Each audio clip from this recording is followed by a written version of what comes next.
अस्सलाम वालेकुम क्लास 10। अब ये देख लें आपके जिनके क्रैमर रूल और मैट्रिक इन्वर्जन मेथड का कॉन्सेप्ट क्लियर नहीं है तो वो कॉन्सेप्ट अभी क्लियर हो जाए। देखिए ये इक्वेशन वाला सवाल आएगा, आप पेपर में आराम से सवाल पढ़ना कि क्रैमर रूल दिया हुआ है या मैट्रिक्स इन्वर्जन मेथड दिया हुआ है। दोनों की स्टार्ट एक ही तरह से होगी, टेंशन नहीं है।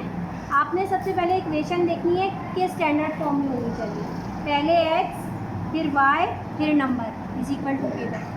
अब ये देखें, इसमें जो दूसरी इक्वेशन है इसमें पहले कौन है y। इसलिए मैंने ये वाला सवाल सेलेक्ट किया क्योंकि पहले वाले सवाल में दोनों x y की फॉर्म में है, तो आपने चेक करना है पहले x ही आना चाहिए, ठीक है, वरना पूरा सवाल गलत हो जाएगा। अब हम इसको करेक्ट करते हैं। 2x minus 4y is equal to -12, 3x plus 2y is equal to 0। आया ये बात समझ में आ गई जी। मैंने क्या किया, x को x की जगह पे कर दिया और y को y की जगह पे कर दिया। अब हम इसको क्या करते हैं, मैट्रिसेस में कन्वर्ट करते हैं। मैट्रिसेस में कन्वर्ट करने के लिए क्या होता है, नंबर्स। पहले एक नंबर्स का बॉक्स बनाएंगे, 2, 3, -4 और +2। ये बात समझ में आई। जो साइन लगा हुआ है वो साइन हमें लेना है। अब अगर मैं इसको सही नहीं करती तो मैं x की जगह y लिख देती और y की जगह x लिख देती।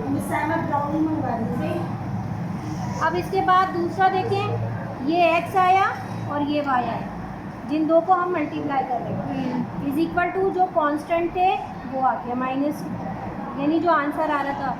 ये कन्वर्जन करनी आ गई मैट्रिसेस में जी। अब मुझे ये बताएं कि आपको अभी इन्वर्जन मेथड पहले समझा दूँ या क्रैमर रूल करवा दूँ। मैं पहले इन्वर्जन मेथड समझा देती हूँ। अब लेट कर लेते हैं कि ये जो पूरा है ये a के बराबर है, ठीक है। a किसके बराबर है, 2, 3, -4 और 2। और ये x y किसके बराबर है, x के। और इज इक्वल टू के जो बाद आ रहे हैं वो किसके बराबर है, b के।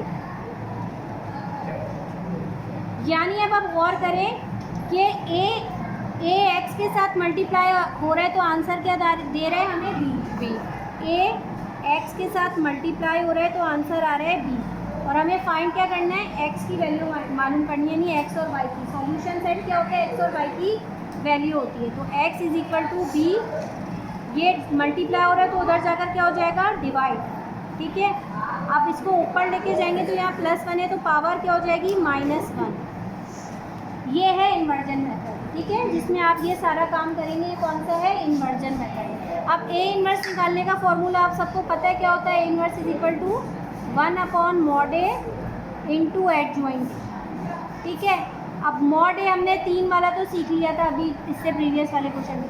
जब 4 वाला होता है तो कैसे mod a निकालते हैं, सिंपल वही क्रॉस मल्टीप्लाई, 2 को 2 से मल्टीप्लाई करें, 2 × 2 और बीच में निशान माइनस का, ठीक है। आया समझ में, -4 × 3, -4 × 3।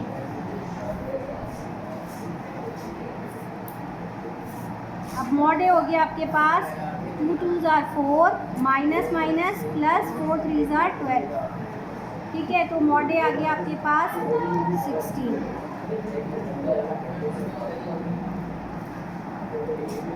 अब आपको निकालना क्या है, a इन्वर्स निकालना है। पहले a inverse is equal to 1/mod a। mod a क्या था, 16 मल्टीप्लाई बाय एडजॉइंट है 4 में कैसे निकालते हैं, इन दोनों की जगह चेंज हो जाती है, ठीक है। इन दोनों की जगह, ये भी 2 है इत्तेफाक से और ये भी 2 है, और इन दोनों के साइन चेंज हो जाते हैं। तो ये +4 हो गया और ये -3। अब देखिए ये वही सेम वही कंडीशन बन गई।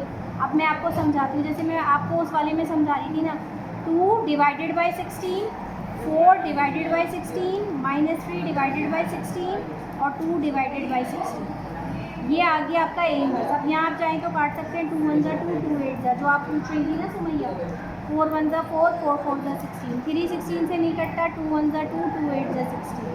तो a इन्वर्स आ गया आपके पास 1/8, 1/4, -3/16 एंड 1/8। लेकिन हमें a इन्वर्स ही निकालना, हमें क्या निकालना है, x की वैल्यू निकालना। तो x की वैल्यू निकालने के लिए b क्या था आपके पास, -12 और 0 मल्टीप्लाई करना था उसको a इन्वर्स से, और a इन्वर्स क्या आया आपके पास 1/8, 1/4, -3/16 और 1/8। अब मल्टीप्लाई करने का क्या तरीका होता है, पहली रो पहला कॉलम, ठीक है।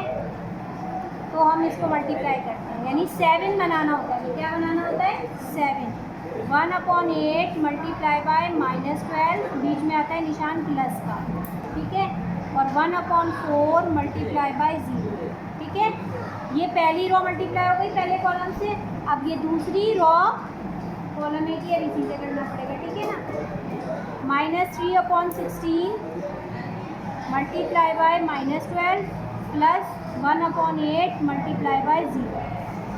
तो x हो गया आपके पास, ये कट रहा है, 4 2 8, 4 3 12, -3/2। ये तो जो चीज़ 0 से मल्टीप्लाई होती है 0 बन जाती है, प्लस 0। ये कट रहा है, 4 3 12, 4 4 16, माइनस माइनस प्लस 9/4, ये भी 0 बन गया। तो आंसर आ गया आपका -3/2 एंड 9/2। अब देखिए आपने x क्या सपोज किया था, x आपने सपोज किया था ये x और y। तो पहला वाला बंदा x हो गया -3/2 और दूसरा वाला बंदा y हो गया 9/2। तो सॉल्यूशन सेट आया -3/2 और 9/4। और क्रैमर्स रूल की अलग से वीडियो बना।